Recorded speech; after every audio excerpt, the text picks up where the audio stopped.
Hi, I'm Dr. Emerald, Doctor of Chiropractic. Always forget that part often. This is Painting Wellness, and this alongside me is... Katherine Garcia, licensed professional counselor. And today we're going to be talking about narratives and boundaries. Or is it narratives versus boundaries? Both. Yes. Mm-hmm. So this is a continuation of one of the podcasts we did on specifically narratives, which is really good. And we discussed like how these type of things can be created throughout our life. For many of us, we get a lot of these narratives when we're younger, but they can also mature, change, adapt as we go through different things in life. Yes. And today we're going to start discussing how those boundaries can interact and mesh with those narratives. So, Kat, let's get into it. I'm excited to learn.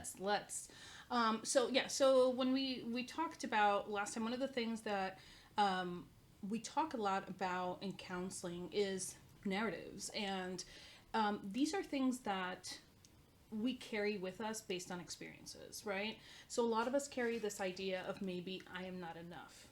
Maybe at some point in our life, somebody told us or insinuated, or we simply kind of gathered from a situation that we weren't enough, right? So that becomes the narrative, and that then becomes a core belief. So we carry that with us, and we're always going to go back to that core belief. Well, that impacts how we set our boundaries, right? So if we are in a relationship and we think that we are not enough, what do you think happens? Well, I would probably like have a lot of second guessing if I'm worthy for that person, or if maybe they're gonna leave if I don't do everything maybe that they would want, or like any number of things, because I just could feel in that situation that I'm not good enough. I mean, that goes down to the core piece of it. Absolutely. And I think a lot of times we don't recognize that we have those narratives. That's one of the work that we have to many times start with when we're in counseling. And that impacts even taking care of our body. Like, you know, when we go to the chiropractor, we go to the doctor, maybe we think we're not enough, so we don't deserve the care, right? So a lot of times it's going to be really important to identify what is it that I tell myself every day. Because we walk around and people tell me all the time, I don't tell myself anything. I'm like, no, I promise. You're telling yourself something. You just don't know what it is. So think about this. When you're trying to make a decision, what is it that you tell yourself is part of that decision making? Can you ask that in a different question? Maybe of course. Yeah. So let's say I offer you a job. Okay.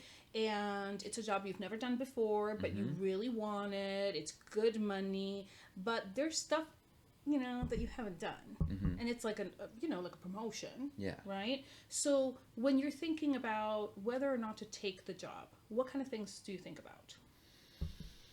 I'm wondering, like, if I could, if I'm going to be found out that maybe I don't know as much about what it is, that maybe you're going to be disappointed in me, or that you picked the wrong person, like you could have picked someone better. And those would be big ones. I'm like, my imaginary scenario is that you're hiring me to be a hand model, because we're a different breed. So yes.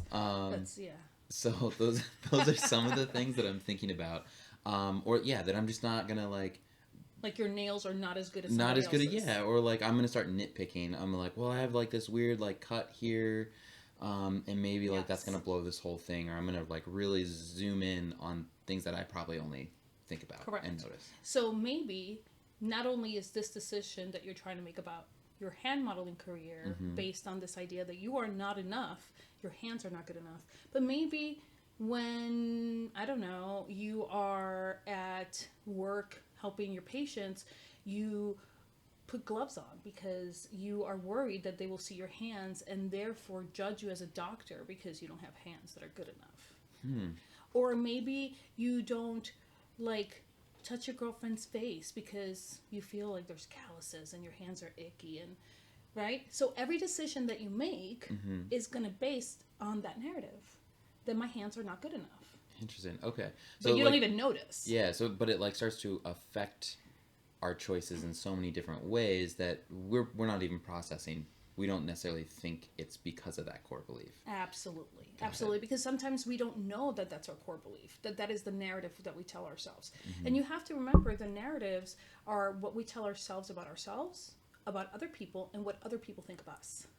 Okay? So, for example, if you are saying, well, my hands are not good enough, I'm not going to caress my girlfriend's face because it's going to be really close to her eyeball and she's going to hate my hands, then you're thinking about what she's thinking about you, right? Based on what you think about yourself. So, think about that in big scale. Okay? So, let's say that you are not talking about hands, that you're just talking about you as a person. Okay.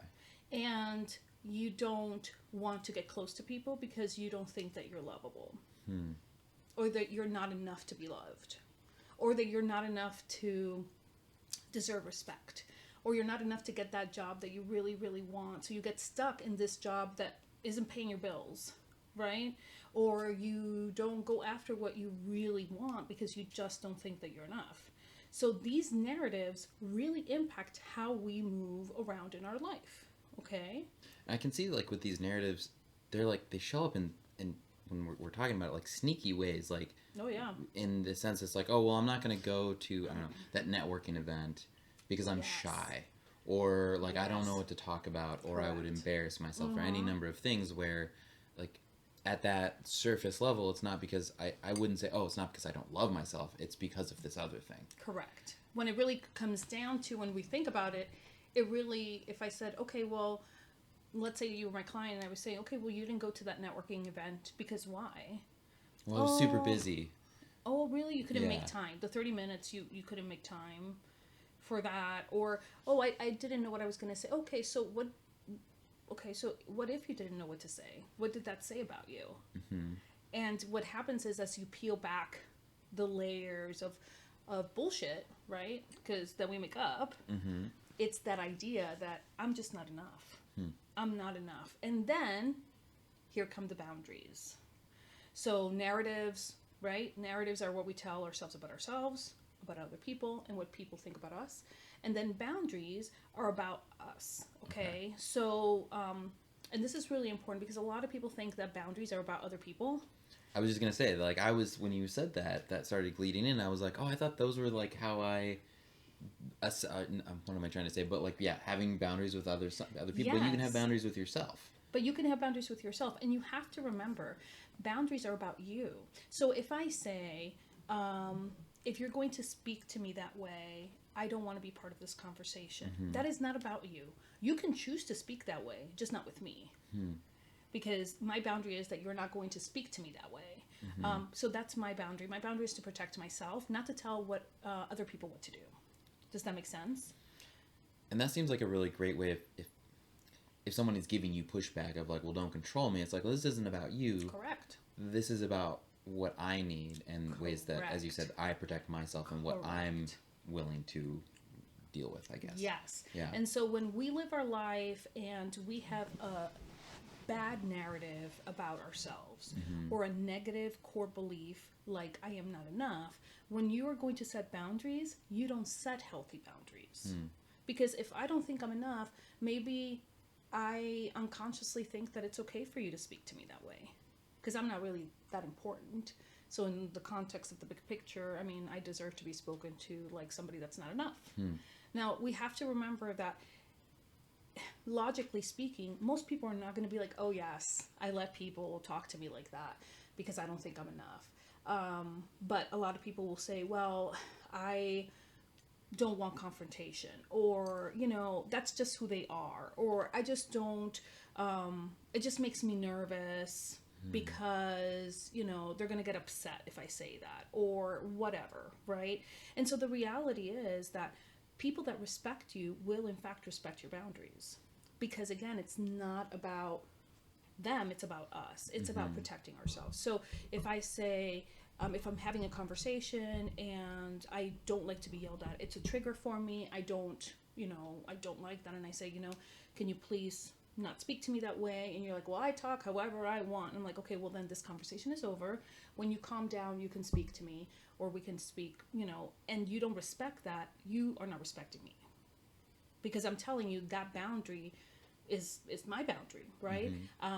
And if I have that good boundary, I probably don't have a I'm not good enough, or I deserve to be treated poorly narrative, right? But again, narratives can show up in many, many different ways. And so with time, as we grow and we heal, our boundaries can change. Even though we've had boundaries, unfortunately, we don't teach people how to set boundaries very well when they're little.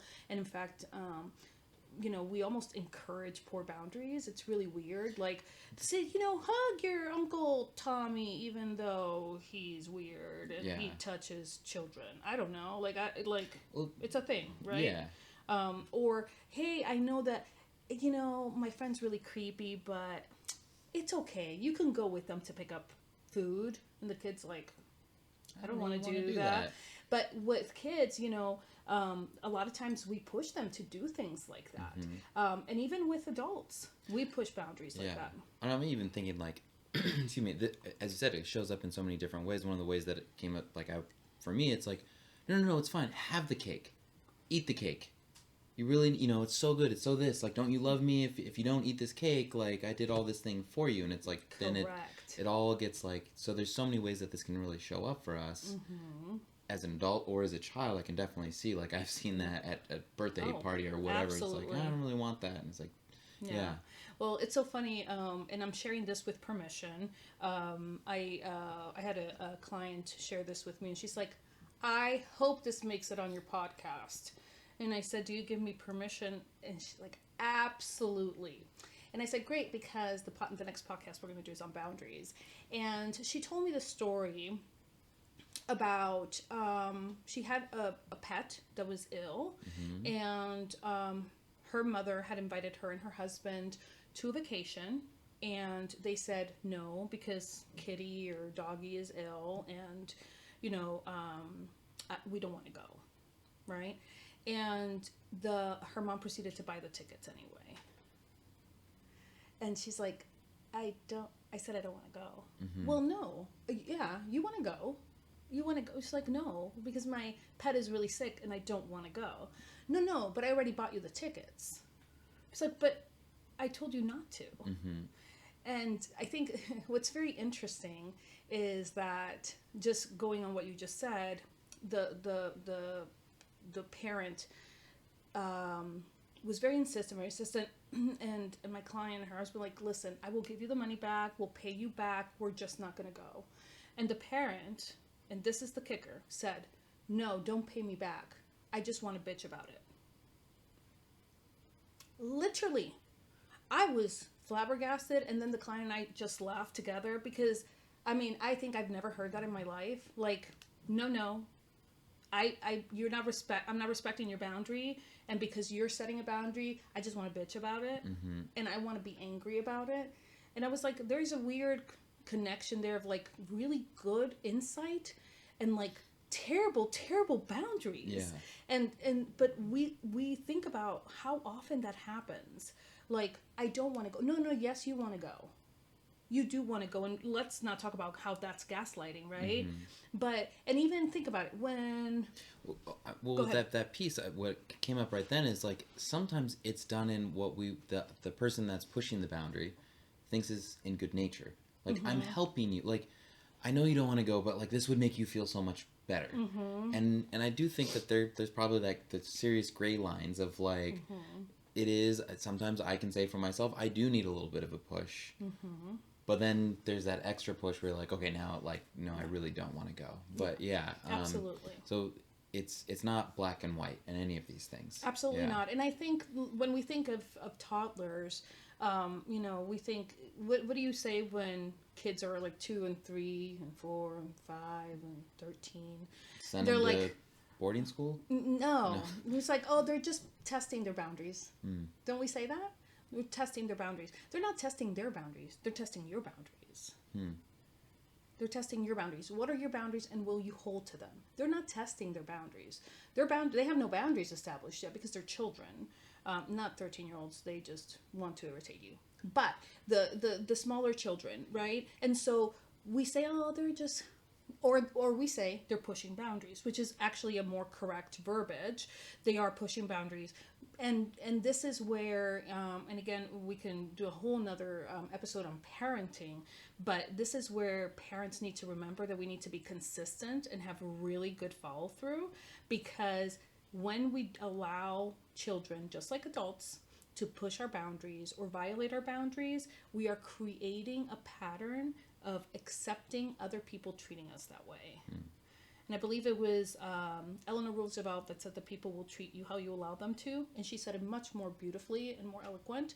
But the truth is that when we have poor boundaries because of our poor narratives, we allow people to treat us in a way that, I mean, if you saw somebody else treating somebody that way, you would be like horrified.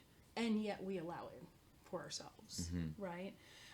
So it's really important. So that when we look at how narratives impact boundaries, they're not the same thing, but they are very closely related, because our stories impact how we set boundaries and who we set those boundaries with. And we cannot have rigid boundaries. So narratives can also cause very rigid boundaries. So lack of boundaries and also very rigid boundaries, right? So I'm never going to be friends with people at work, because I was friends with somebody at work one time and they were mean and they caused a toxic work environment. So I'm never going to be friends ever again. It's a very rigid boundary from a narrative that if I'm close to people at work, I'm going to be in trouble, right? And so you can see how that can be very detrimental. And when we look at relationships, especially romantic relationships, when we have bad experiences with partners, we carry those narratives and those poor boundaries into other relationships. So I let you yell at me, I let you tell me what to do, I break up with you, I go to my next partner, and I'm expecting that. And if they do that, which in fact sometimes they do because we don't learn our lesson and we just repeat behaviors, right? Then we fall back into the same pattern. And we're like, why do I pick bad men? It's not that you pick bad men or bad women. It's that you have poor boundaries. The common denominator. The common denominator is you. I'm not saying that they don't have fault, because most people that are insightful will have good boundaries themselves and they will violate your boundaries. But if we don't have good boundaries, how do we tell people how to treat us? Right? We let them walk all over us. We let them do whatever it is. We let them get away with things that we would really not usually let them get away with. Yeah, I think, and that pulls something from that you've told me before, is we can only really go off of what, like, I can only know what, how am I trying to say this? Like, if you tell me something, that's the only way that I actually know what you accept or don't accept. And so for us to advocate for ourselves, it is important for us to verbalize what we are okay with and what our boundaries are, or what we are not okay with, so then our partner does know. And so it's not just this gray area of, well, you know, you didn't say anything, or you did say something, but it wasn't like, it wasn't established, I guess. And not to like take fault away or anything, but I can see how this is really important for us when we're understanding our boundaries and being really truthful, I guess, with us, and like sitting and asking ourselves, what am I telling myself that allows these interactions or these circumstances to repeatedly occur, whether it be like at work, or if I'm trying to get a job and it just never seems to go all the way through, or if I'm trying to make that social network or networking meeting, but I don't go. Like, what am I telling myself? Absolutely. That's creating that. Absolutely. And sometimes, again, people don't recognize that. I'm stuck. I don't know why. Why am I stuck? Why can't I find a job that I like? What, you know, one thing I hear a lot is, well, I don't know how to do anything else. I can't do anything else. I can't find any other job. I'm like, why? Like, why? Like, I mean, of course you can. Mm-hmm. but you have to believe that you can.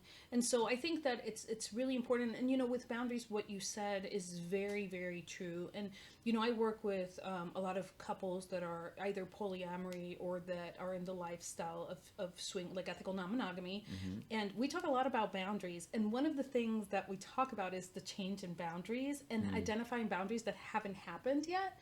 Because when we know somebody, we're dating somebody, right? We're establishing boundaries. We're establishing boundaries. But we can't sit there and be like, okay, let's go down my list of boundaries and just make up like the list as we sit there, because the reality is that sometimes we don't know until it happens. And so a lot of times with couples and ethical non-monogamy, we talk a lot about we have to extend grace to our partners when there's a boundary that has never come up before, Mm-hmm. that we haven't discussed. And I always say ask permission instead of forgiveness, Mm. because we don't ever, ever, ever want to violate somebody's boundary and ask for forgiveness and say, you know what, I'm sorry I violated that boundary. If you don't know the answer to somebody's boundary, ask permission. Talk about it first. That is not a case where forgiveness better than permission. No, permission better than forgiveness. Because, the reality is if you are going to interact with somebody and you're not sure about their boundary, the appropriate thing to do is ask. Mm-hmm. And that's the same in relationships. And so we need to make sure that we are going to talk about boundaries with our relationship, with our people around us, our relationships, our friends, our partners. But there will be times that there are going to be boundaries that we just don't know about. And that's okay. Yeah. That's normal. But we need to ask. Yeah. Well, and going on that piece is like, it is so important to ask and have those clarifications, because we come from different backgrounds and different experiences. Absolutely. And so what is okay for me Yes. may not be okay for you, or I may not have ever experienced, as you said, not ever experienced it or thought about it. Mm-hmm. And so it is so important to have those conversations to get on the same page. Absolutely. And feel, and then from like in relationships, I would just see that continuing to strengthen that bond, Mm-hmm. because you're communicating and going forward together. Absolutely. Yeah. Absolutely. And I guess what I really want to encourage is to remember that narratives and boundaries are two separate things, and we really want to make sure that we are in fact paying attention to what we're telling ourselves Mm-hmm. every day. Every decision we make, we tell ourselves something. You put the pants on with the shirt because you think it matches, right? You made a decision. That's a narrative, Mm-hmm. right? I'm gonna dress up for work. I'm not gonna look like, I rolled out of bed, because my narrative is that if I roll out of bed and just go to work, I'm not gonna look professional. That's a narrative. Yeah. Right? So we really hold so many, many, many narratives. And so it's really important. And then those impact our boundaries. So those are two very different things that are very closely correlated and touch all parts of our life in many, many ways. I think you like did a lot of the gathering right there too on this episode, and this is something that I'm gonna go back and listen to multiple times. And if people, as they're listening to this or watching this on YouTube, if you have questions, hit us up. We have an Instagram page, and we're being more active continually on that. So engage with us there, or if you have a topic that you would like us to discuss. We even have a Tiki Talk. We do. So there are multiple ways that you can go and engage with us and ask questions, or if you have a particularly good story, or you may even be featured on the podcast, which is kind of fun if you're okay with that, of course. Of course. So is there anything else that you want to like add or tie this up in a bow? Because I think that little, like the differentiation between narratives, boundaries, and how we create and how they influence that I thought that was really good. I think the last thing I'd like to say about that is that I want you all to remember that life is a journey, right? And as we identify our boundaries or lack thereof, or our narratives and how those have impacted us, it's going to be really important that we do not judge ourselves, because we're doing only the best that we can with what we know. And when we know better, we do better, hopefully. And so if you have identified that there is a negative core belief or a negative boundary that's moving you to have poor boundaries, or make decisions that are not the best for you, reach out to a therapist, do the work there. If you don't want to go to a therapist, there's a lot of self-help books, but do some work, because we don't want to judge ourselves, because that's just breeds that negative narrative more and more and more. So we just want to come from a place of healing, not judgment, for sure. Definitely. Awesome. I think this is great conversation. I love this one a lot. It's even more conversations from this topic specifically, I think is excellent. So thank you everyone for joining us on this episode of Painting Wellness. Kat, give me a little clinky clink. Next time.